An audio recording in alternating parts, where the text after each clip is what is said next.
for attending today's talk. It's another, I think, great treat to have Aronowski. He's an international expert in the area, particularly in brain hemorrhage. And so Yark's going to speak about really fascinating areas for drug development, areas that really could be moving into the clinical arena or already have. So thanks, Yark, so much for the opportunity that you're going to give to us so we can learn what's coming on the horizon. Thank you, Sean. Thank you, the Frontiers of Stroke and the Stroke Institute at University of Texas, to give me an opportunity to actually, for this forum, an ability to talk about intracerebral hemorrhage. Uh, Assuming that I will be okay, I can. So I think it's simply underappreciated when it comes to the amount of effort on the side of neurology, neurosurgery. Uh, it is a considered not that frequently existing disease. However, it is a massively deadly disease. While in Europe and or United States, it represents 10 to 15% of all the stroke. If you go outside of it to places like Japan or China, some sub-region, it may actually represents up to 40, 50% of all the strokes. So it is a massive problem. Globally, it is estimated to be basically causing over 7 million deaths when it comes to stroke. But when you look at the ICH out of this pool of deaths, it's about 3.3 million. It's about 45% of mortality of all the strokes. 30 days mortality is about 44%, with half of the deaths occurring within 48 hours.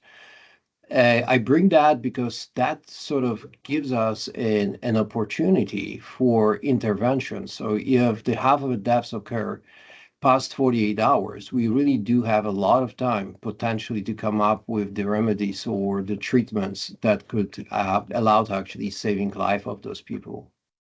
Risk factors are obviously hypertension, older age, alcohol drinking, diabetes, and so on. That usually occurs as a cause of the edema that peaks usually several days after the ictus, and it's probably coinciding with the massive lysis of the red blood cells and deposited cells in the brain. Besides minimally invasive surgery for lobar ICH, no known medication exists for ICH. And on the very bottom, I mean, that should be actually probably a very front. You could see the mortality with the intracerebral hemorrhage is directly and massively depending on hematoma volume, with 90% mortality for hemorrhages that are below 30 cc's and 91% for hemorrhages that are larger. What I basically get excited about and at a time when I started research on intracerebral hemorrhage was over 25 years ago. Not much has been known. So I asked our fellow at the time, Han Halevi, in order to look for correlation between the neurological deficit and hematoma volume. He came up with really a massively convincing evidence that obviously volume of ICH is proportional to neurological deficit. And now the question is why? I mean, obviously we experience, and most of the people at that time considered that the mass effect, it means displacement of a tissue within the brain by blood, is the major component of the injury. However, on the other hand, one have to consider that during this hemorrhage, the masses of the blood containing a variety of cytotoxin pro-inflammatory components has been actually leaked to the brain, and they are staying up there and causing biochemical injury. So this is roughly how I have seen it, or I basically see the events happening in the brain after intracerebral hemorrhage. So you do have blood extravasation that causes the mass effect, which is nothing else but the physical injury to the components of the brain. I mean, you can compress the vessels, causing some hypoperfusion. You can compress the white matter tracts and cause their basically this dysfunction, and which can immediately impact damage after inches of our hemorrhage. But also, as I mentioned, I mean, there is a biochemical injury, which is associated with blood plasma component. There are basically tons of variety of proteolytic enzymes that are associated with clotting or with the complement that are getting access to the brain, and they can destroy the further integrity of the brain parenchyma. On the other hand, also you have the hemolytic product. When you look at the blood and the hematocrit, correct? Majority of components are associated with red blood cells, and those red blood cells are being deposited over time. They lyse, causing additional toxicity to the environment. And there is no way we could study, but as you could see on the right side, there is a massive sequelae of pathological processes occurring with association with the hemorrhage, which is associated with the change in the phenotype of microglia macrophages, the release of a chemokine, cytokines, infiltration of polymorphonuclear cells, neutrophils, and so on, so on. So I think that most of those components are of pathological part components are very important and can be targeted by themselves.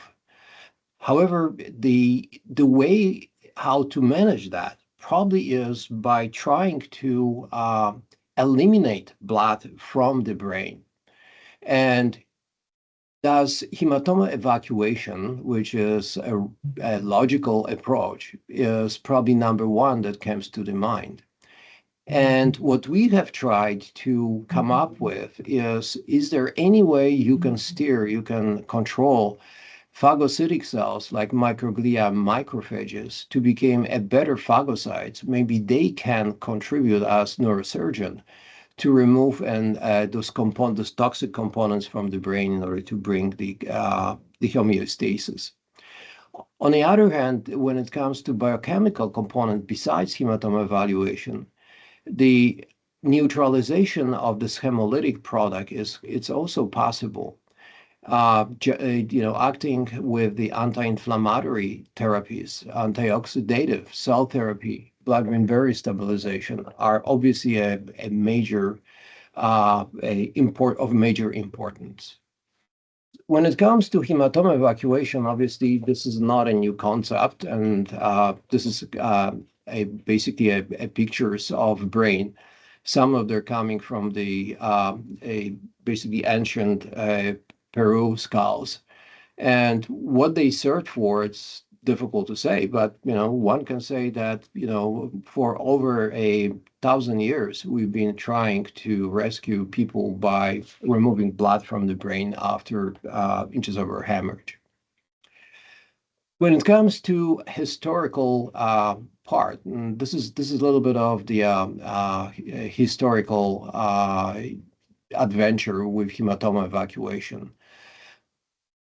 It looks like a major component of the approach has been initiated here in Houston, where I'm actually residing right now, by Louis Morgenstern and Jim Grotta, who in 1980, 1998 performed one of the first clinical trial with hematoma removal, and they called it STITCH. And you will see that they were not the first one. And in that trial, this was a small 17 patients by 17 patients with the similar hemorrhages. They found out that hematoma evacuation actually rescued life of several people, and they reported 6% mortality in the surgical group with 24% in a medical group, suggesting that hematoma evacuation would be a great idea. So the next step, the same group, a couple of years later, published paper where they demonstrated that there is a challenge. I mean, when you're trying to do as early as possible, and in this case, within first 4 hours, and some patients were even seen within 2 hours after the onset of the ICH, you may have a problem with her bleeding. I mean, we have to bring it up that this was many years ago when minimally invasive surgery were not available. So this was a fairly invasive surgeries, and indicating that maybe for invasive surgery, this is not an approach. Later, there were several trials with stage 1 and stage 2 handle based by David Mendelow out of Glasgow, and they have not been able to report the benefit of hematoma evacuation in this trial.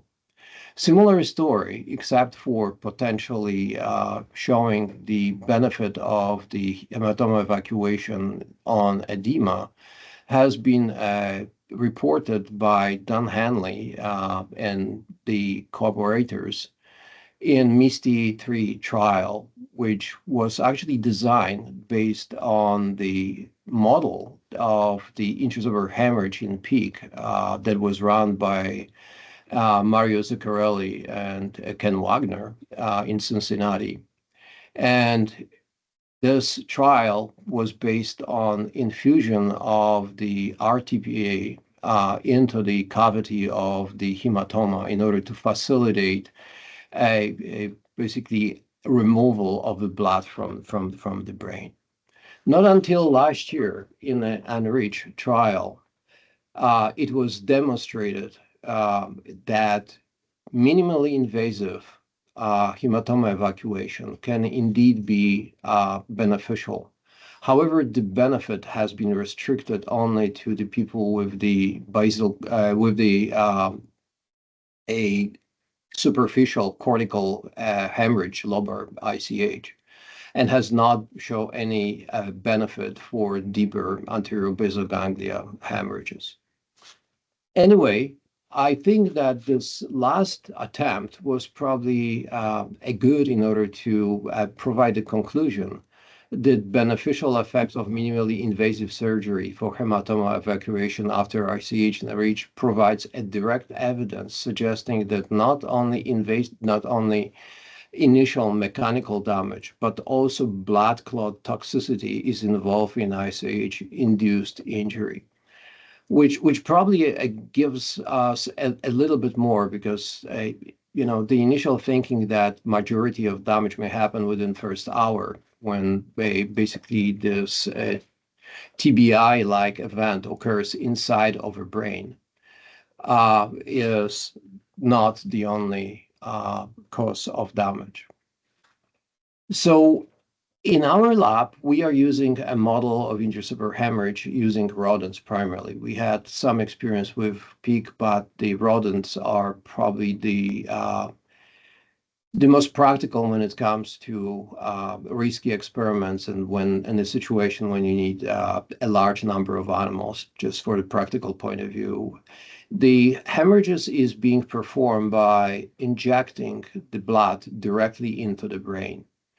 And as you see in the slide, and in a case of rat, we tried not to overwhelm. I mean, we used like 35, a microliter. It's not milliliter, microliter of blood. In the case of a mouse, like 15 microliter of the blood, and that probably represents about 30 cc hemorrhage in humans, which is basically something that allows us to titrate a damage.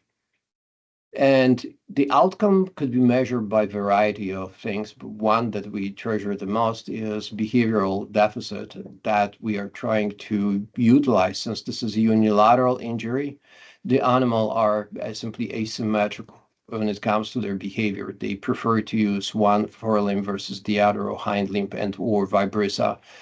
So you could measure basically neurological deficit using that. We can measure edema. We can measure the amount of blood left in the brain, or basically production of iron or hemoglobin. Just in order to bring you up to basically what we are targeting. This is a a reasonably complex slide, but if you pay attention, probably it's very simple. So when you have a blood in the brain, ICH, basically it contains majority of the mass is red blood cells. Uh, I would say 95% of the whole mass of the hematoma at some point are red blood cells. Over time, the red blood cell lies releasing hemoglobin, releasing heme. And heme is then converted to the iron.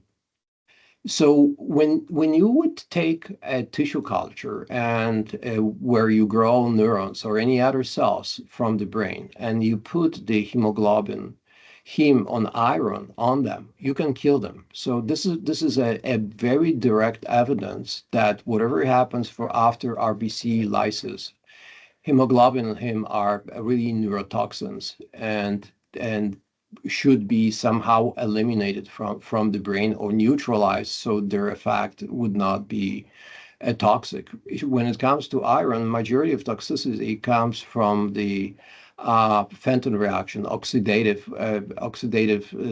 basically reaction, leading to production of hydroxyl radicals in a Fenton oxidation reaction. However, iron can also promote ferroptosis, which is programmed cell death. It also affects the a function of probably 4-hydroxyl hydroxylase, which is necessary in controlling function of HIF, which is the hypoxia-inducible factor, which is very important in protection of the brain. So iron can, by itself, can be very damaging. So what the cell does, what the organism does, and basically the organism utilizes phagocytic cells to remove, neutralize these toxic components of the blood. For instance, CD36, which is a scavenger receptor expressed on the phagocytes, which includes microglia and macrophages, is capable of basically engulfing the whole cell inside in order to remove it from the extracellular milieu. CD163 is another scavenger receptor. This one basically is capable of engulfing hemoglobin that is bind to haptoglobin. So haptoglobin is a protein released by liver all the time, existing on the periphery. When it binds to the hemoglobin, it basically form a complex that is gain affinity for CD163, allowing actually engulfment of the hemoglobin away from the environment. The same story is with the heme. It's another protein called hemopexin that binds the heme, and as a complex could be now taken out into the phagocytes by another receptor called CD91 or LRP1. It's another name for that. Once it is in a cell, basically the end product, which is the heme, is being converted by the enzyme existing in macrophages called hemoxygenase 1, HO1. And hemoxygenase convert the heme into iron, bilirubin, and carbon monoxide. The iron, obviously, in the best situation, would be quenched by the ferritin in order to neutralize its effect. And bilirubin form, say, part of the biliverdin-bilirubin processing metabolism, can be used as on a positive and negative sense. So maybe I will wait till the end of the lecture, because I have one basically place when we were trying to utilize bilirubin to basically protecting brain from the toxicity of the blood. So when it comes to neutralization, as we talk, so haptoglobin that can neutralize hemoglobin, and we have shown that when you basically make the animal hypohaptoglobinemic, it means try to lower the level of haptoglobin, ICH is actually much worse. And when we injected a haptoglobin or induced production of haptoglobin, the damage associated with ICH in this animal model was significantly less. The same story applied to hemopexin that would basically act to neutralize heme. There was a group of researchers that have very nicely showed that hemopexin is very important in protecting brain from damage associated with intracerebral hemorrhage. Deferoxamine would be actually used for iron chelating, so in order to neutralize iron's ability to be toxic. And this has been already used in a clinical trial, IDEF clinical trial, where deferoxamine was given to the patients and toward as a basically treatment for intracerebral hemorrhage. It failed. It did not work. The reason is unknown. This was a trial where the main outcome was measured at 90 days. And at 90 days, because of setup of the patients, it demonstrated that deferoxamine was basically neutral. It did not have any protective effect. However, if the outcome be determined at 180 days, where the investigators has this data, it demonstrated a slight beneficial effect of the effect of deferoxamine of ICH. So whether the deferoxamine is going to be tried again in the US, I mean, there are clinical trials going on in China. We will see the results. The next, actually also iron, but not only iron targeting medication that we have tried in our laboratory to investigate is lactoferrin. And lactoferrin is the iron binding antimicrobial protein. Actually, lactoferrin has such a huge affinity for iron that can actually kill microbes by deironating their body. And it is amazing. And it is well tolerated by human, and it's present in various secretory fluids, and it's present in a milk, and a lot in colostrum. It's present in saliva, tears, and nasal secretion, all to generate the antimicrobial effect. And but again, majority of that is through sequestration of the iron. The cells that in a blood that are loaded with with the lactoferrin are neutrophils. And actually, it has been considered that the level of the plasma, which normally is about 500 nanogram per ml of lactoferrin, is depending on the number of neutrophils that provide the soluble lactoferrin to the plasma.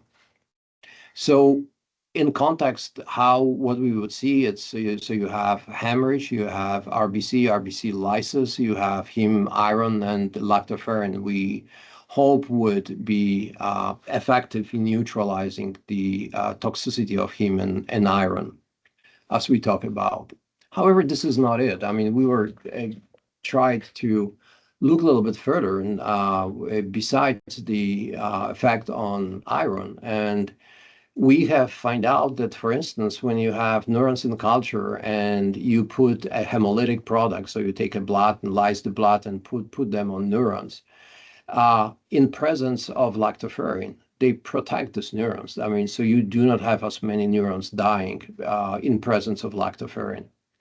When we took the cultured microglia and macrophages and exposed them to lactoferrin, we find out that they actually convert them to the type of anti-inflammatory, producing beneficial cytokines and chemokines, and suggesting that lactoferrin may act as directly on a cell, on macrophages, as an anti-inflammatory. When we look at the brain after intracerebral hemorrhage in animals that has been treated with the lactoferrin, we find out that actually there is much less of the oxidative damage. There are ways you can actually label, and I will have probably one slide on that, oxidized lipids, and see per se, what is the level of oxidation or in the presence of different treatment. We find out lactoferrin decreases this effect. Decreases the oxidative damage. And also in animals that were treated with the lactoferrin, we find out that the amount of iron that we seen in the brain, let's say 10 days after intracerebral hemorrhage, is much less than in animals that are not treated, suggesting that improved cleanup, a removal of the blood products from the brain. And it has also effect on edema, suggesting some effect on a vasoprotective effect. So this is an example of one of the experiments that we have performed with lactoferrin. And so we induced intracerebral hemorrhage. Then 24 hours later, we injected first dose of the lactoferrin, and the first dose was intravenous. The remaining was the orally. Lactoferrin is very well absorbed from the mouth, from the gastric basically tube. And what you could see here is that what you could see here in a blue, it's actually group that is being treated with lactoferrin. And higher you are on neurological deficit score, this is what it is, the worse you are. So as you could see, the animals treated with the lactoferrin performed much better in the neurological tests, as I show you at the very beginning, comparing to untreated animals. Then we kill the animals at day 7 and look for the amount of iron in the brain. And we have noticed that there was almost half of iron in the brain in animals that has been treated with the lactoferrin, suggesting a better removal. And this is what I said, this is one of the marker for hydroxythiionol, which is very good marker for oxidized lipids. And this is an intracerebral hemorrhage. And you could quantitate the amount of tissue that has oxidative stress in it. And what we have noticed that in animals that has been treated with lactoferrin, the amount of the oxidative damage was significantly less. Encouraged by that, we have generated a substance that basically could stabilize the lactoferin's a half-life. The normally half-life is about 10 minutes, and when using this modified enzyme, a modified form of lactoferrin, we're able to increase over 8 times the half-life of this substance. And we repeat the experiments, and basically what we have seen that this new form of lactoferrin with extended half-life could be used, and it's protective in providing a benefit neurological evaluation after intracerebral hemorrhage. We tried this in variety of model, male, female, and as well as pigs and spontaneously hypertensive animals. So that would be a neutralization of the basically substances that are toxic and generated by hematoma. But now, is there any way you could independently try to modify microglia macrophages so they could be beneficial in the form of better a removal of this toxic product of hematoma in our animal models? So This is an example of the hemorrhage in animals. So the red one on the left side, it's actually a blood, and this is immunostained by special antibody that recognize red blood cells. Sitting in the brain, all the blue, it's a DAPI, it's a nuclei of all the cells around. And the green one are actually ED1 positive cells. So those are phagocytes. So as you could see, and this is 3 days after insular hemorrhage, so you could see that at that time, the hemorrhage is surrounded by those phagocytic cells, suggesting that they are engaged in a cleanup process. And when you look at the magnification, higher magnification, you could see that they're incredibly effective in phagocytosing. I mean, they are full of red blood cells sitting inside. So I just in order to visualize, and I think that this is important, I hope it's going to play. These cells, which you see, are a microglia in culture. So we basically took them from the brain, specially treated them, and put them on a culture. And what you would see, assuming that I will be able to initiate it, is we put the red blood cells on them in a culture. So those small, structure you see, those are red blood cells being put onto the media.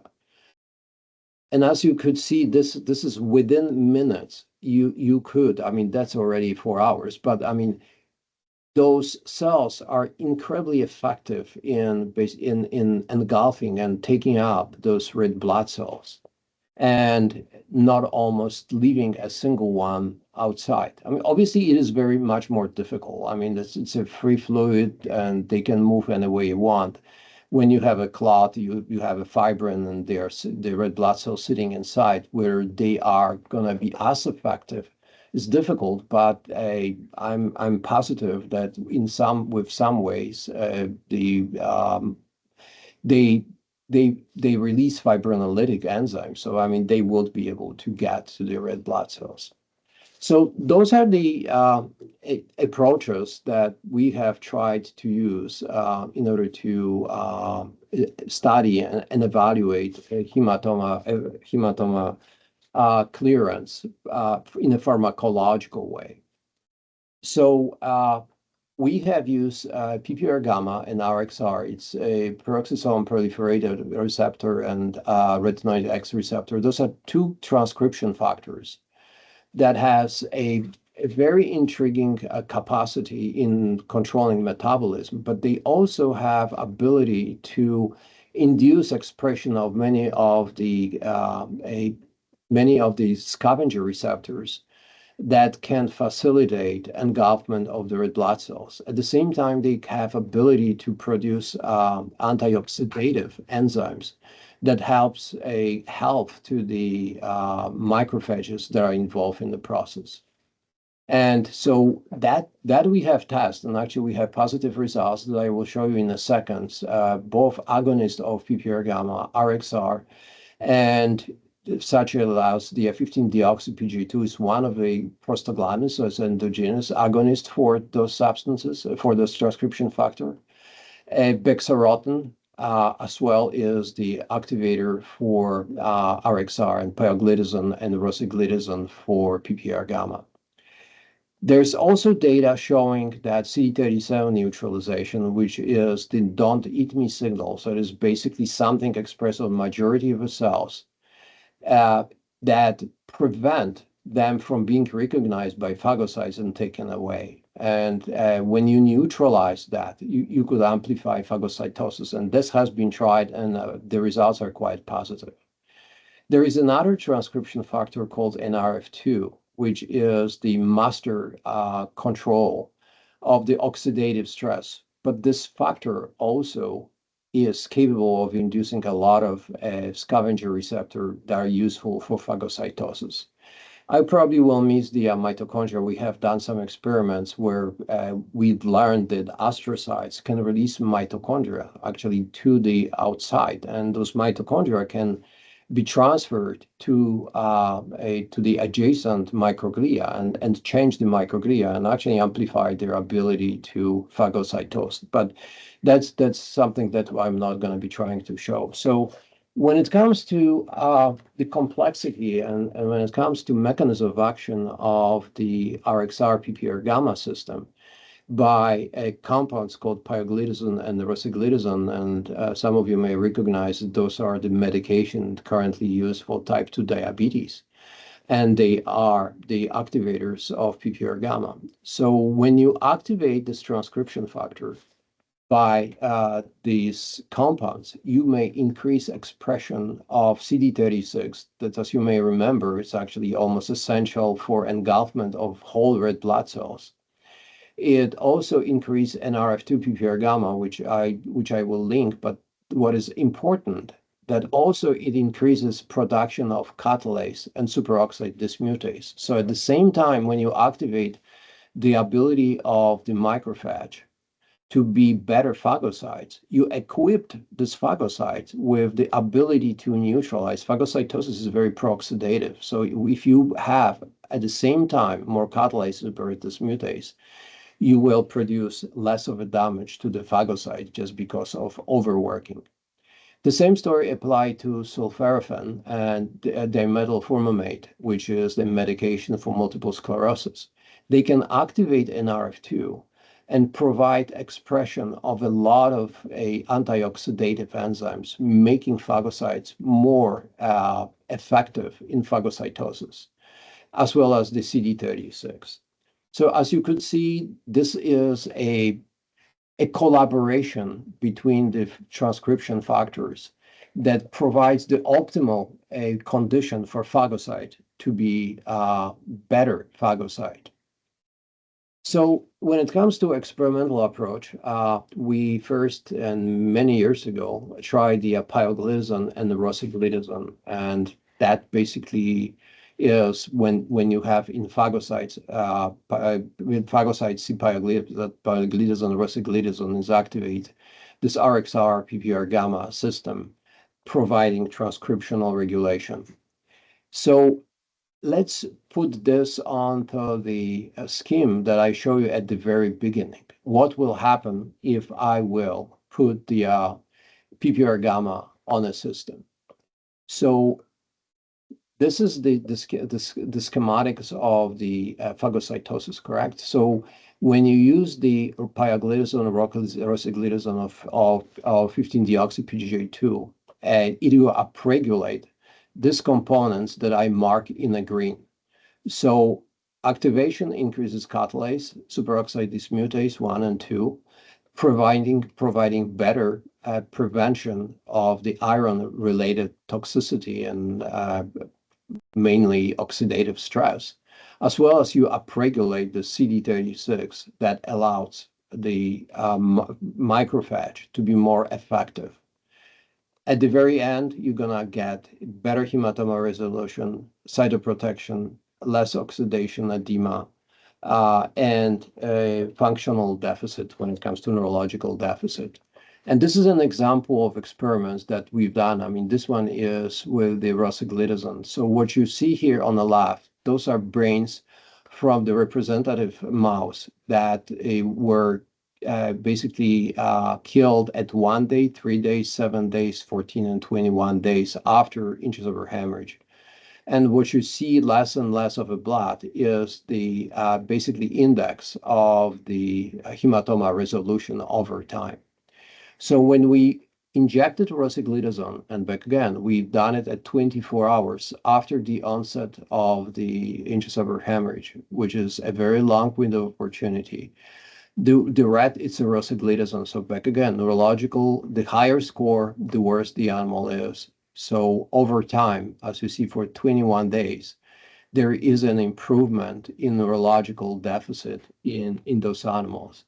This coincided with the hematoma basically resolution. So those animals where the separate group was basically killed at day 7, and the animals that were treated with rosiglitazone had significantly less of the hemoglobin in the brain than control animals.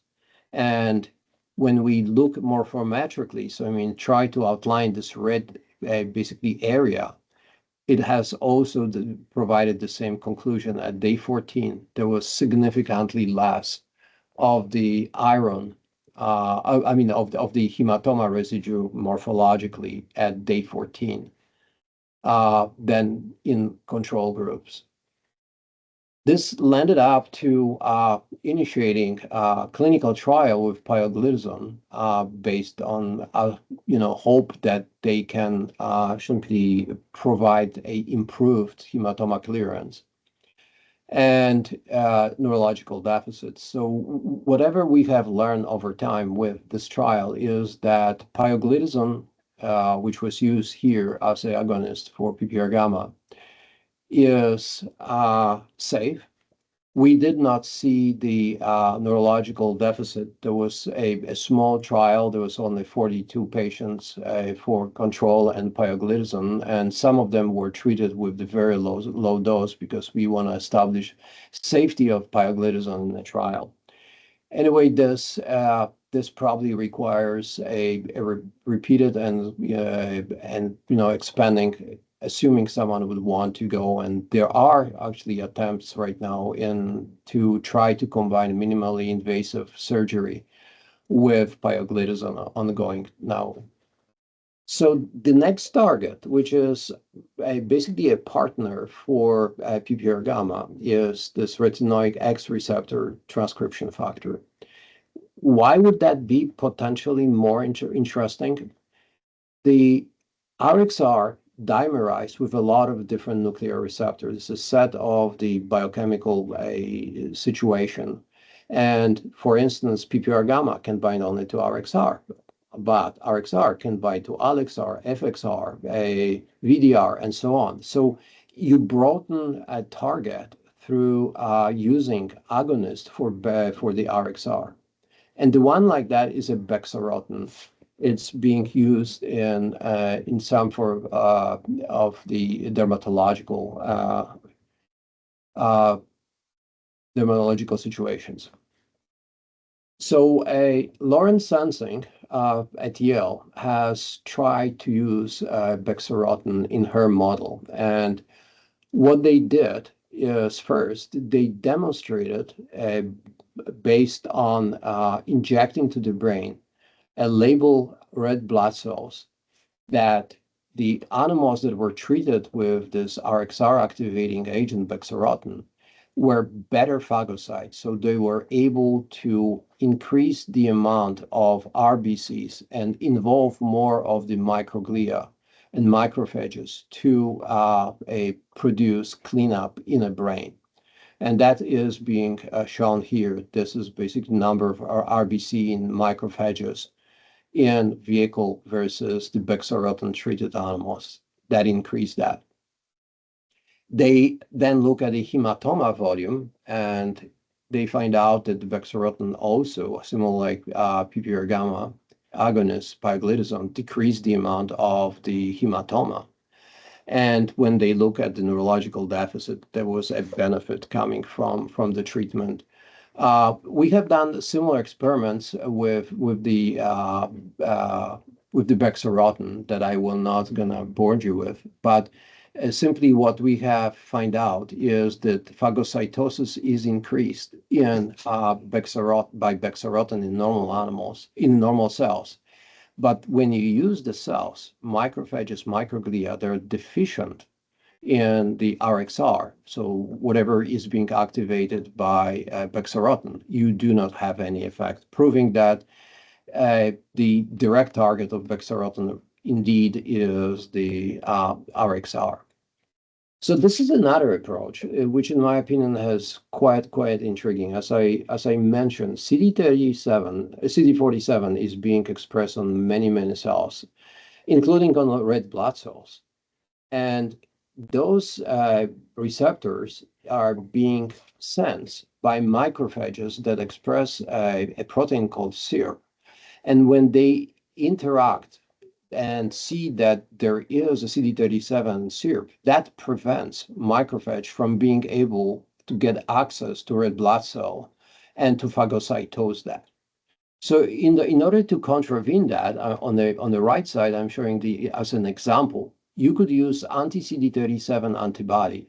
So when the anti-37 antibody binds to CD37, it prevents the SIRP on macrophages to interact with this in this situation tumor cells, but it's exactly applied to red blood cells in order to prevent phagocytosis. So in other way, it simply blocks don't eat me signal on cells that are protecting themselves from being attacked by macrophages.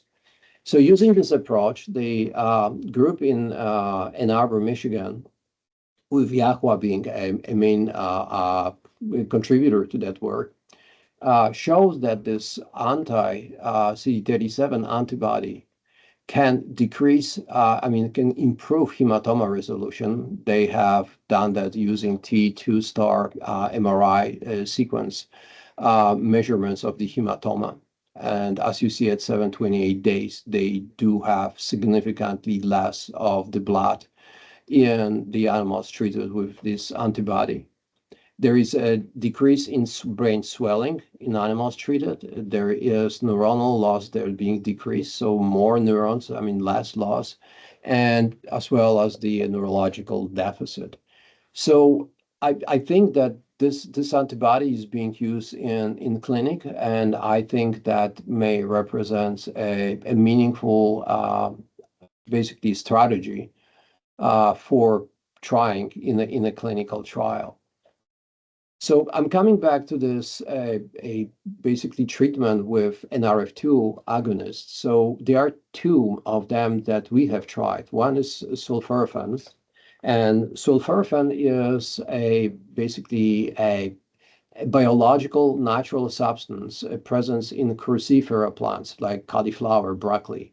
And when you eat it, when basically your saliva and you crush it, actually deliver the sulforaphane. So by eating those plants, actually you deliver sulforaphane.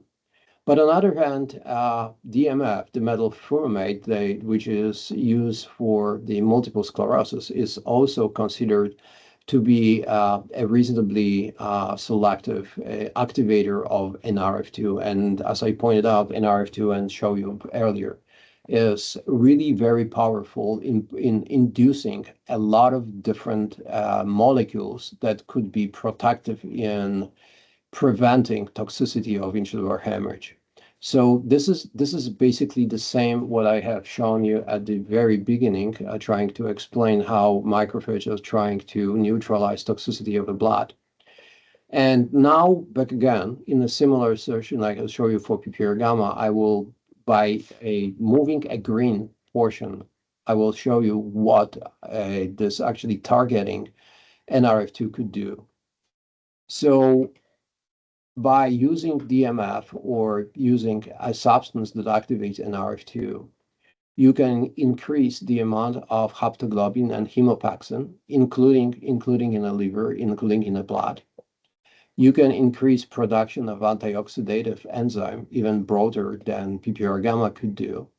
You can amplify production of CD36. You can increase production of hemoxygenase 1.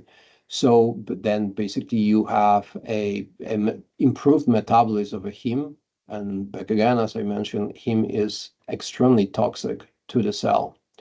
As well, it increases the production of ferritin, which provides a multi-level protection to the brain after intradural hemorrhage. So in order to substantiate that, this is what we have observed in experiments when we use DMF to treat the animals with intradural hemorrhage. And as you could see, the DMF was capable of reducing the amount of hemoglobin in the brain, so indicating improved the cleanup process, as well as improved the neurological deficit. And this is in day 1, day 3 after intradural hemorrhage with the treatment. So it is an effective and very very potentially a good target, and I think the clinically relevant. And this is going to be a last example of what the cleanup process could be considered with. I mean, as you see, the funnel of everything, I mean, all this process going to the phagocytes end up in generation bilirubin. And bilirubin per se is very interesting in a small, I mean, first of all, it's basically non-soluble a compound. And I mean, it's nanomolar solubility. And because of the fact that it is being accumulated in the phagocytes uh, during the cleanup process, it precipitates. And those precipitates are very toxic. They can be basically a damaging function of the mitochondria of the reticulum endoplasmatic and transcription. I mean, it's a very toxic thing. Normally, cell uses the compound called ligandin, which in this graph I simply put as this gray square, the gray rectangle, that binds a bilirubin in the cells, allowing its solubility and transport within the cell. There is another protein that it's necessary to control bilirubin level in the phagocytes. It's called MRP1. It's a multi-drug resistance associated protein. I mean, there is a whole family of protein that are responsible for variety of facilitation of excretion, a lot of things, including the drugs.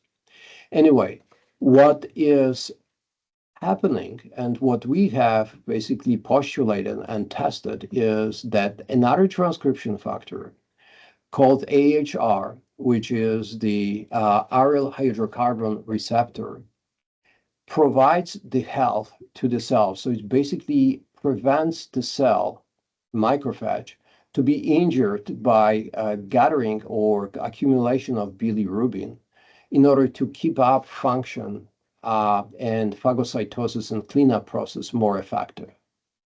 So we've noticed that activation of this a transcription factor, and in fact, it can happen by bilirubin. So it turns that bilirubin is one of the very effective agonists for this transcription factor.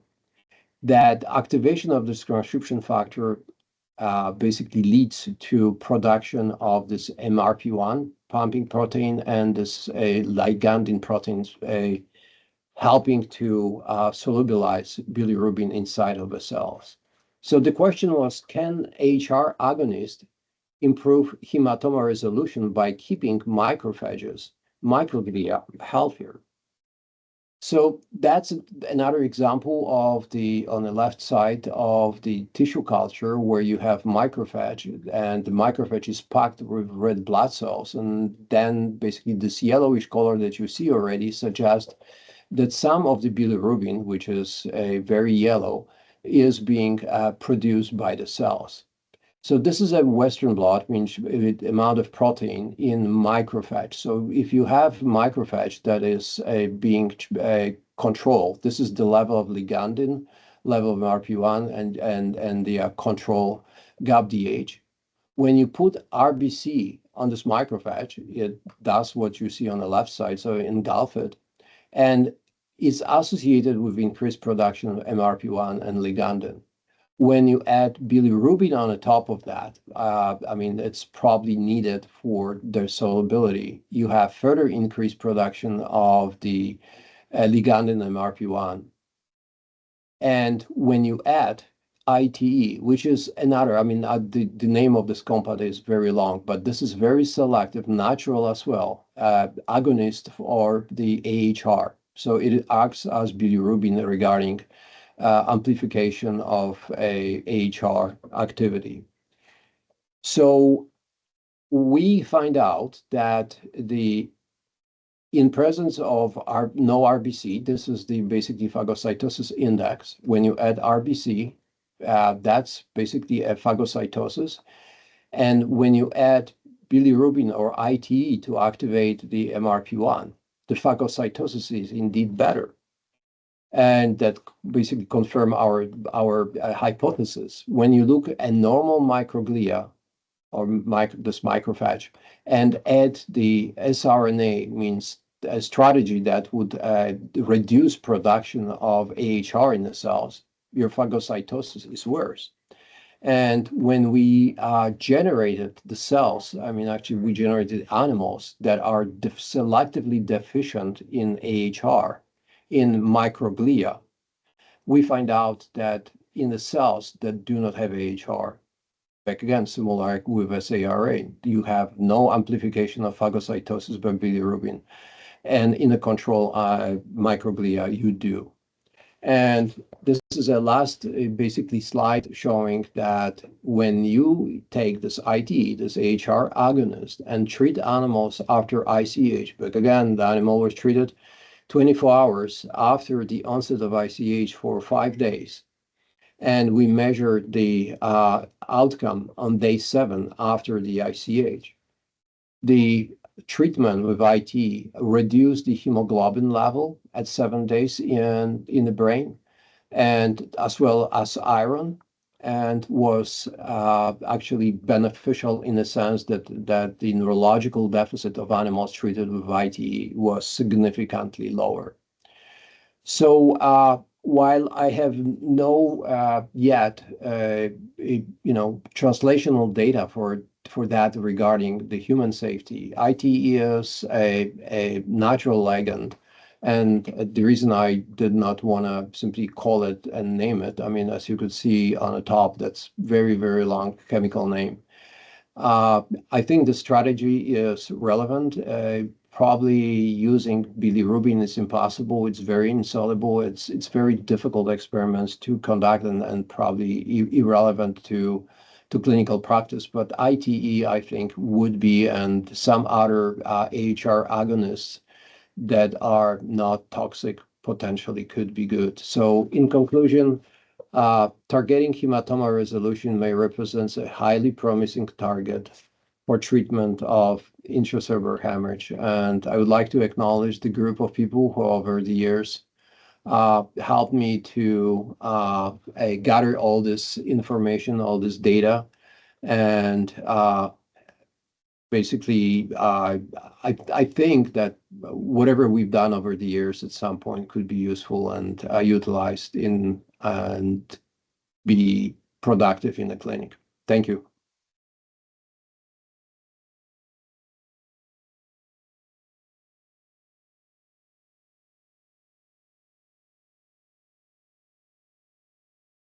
If there are Thank you, any Yark.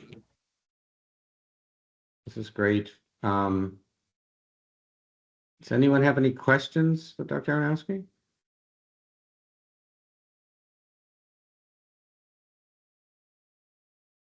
I have a question for Yark, which is that so several of these approaches look like they're available clinically.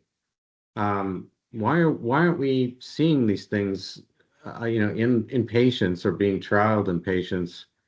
Because some of this data goes back 20 years.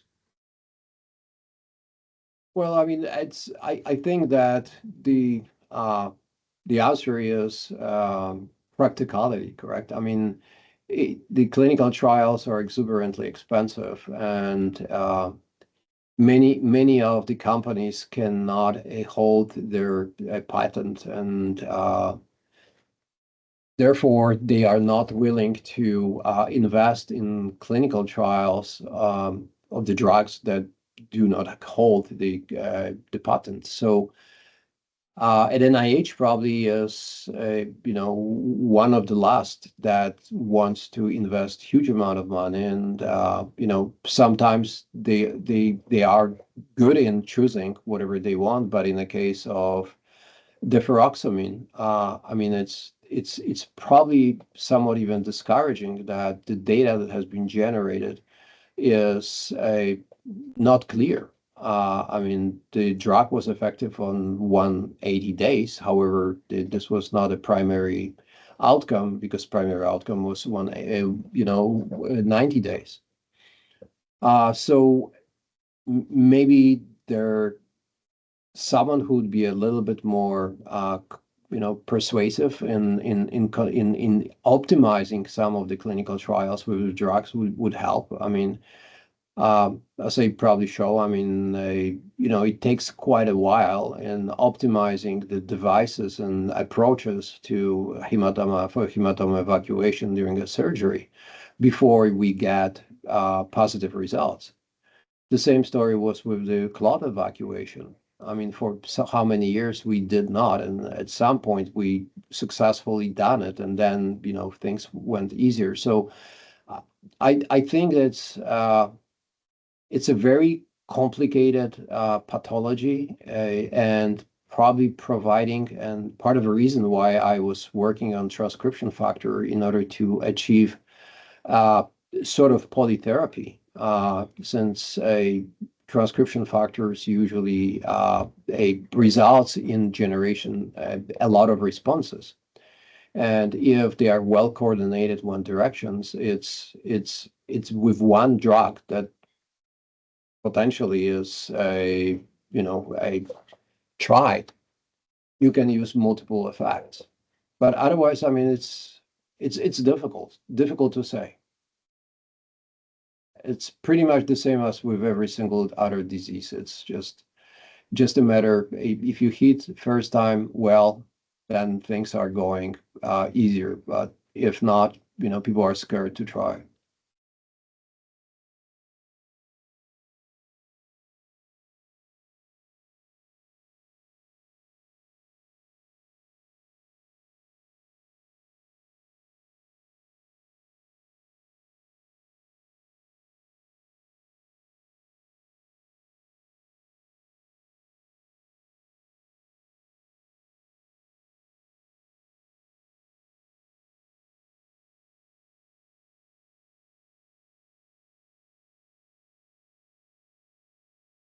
So I guess there's no more question, correct?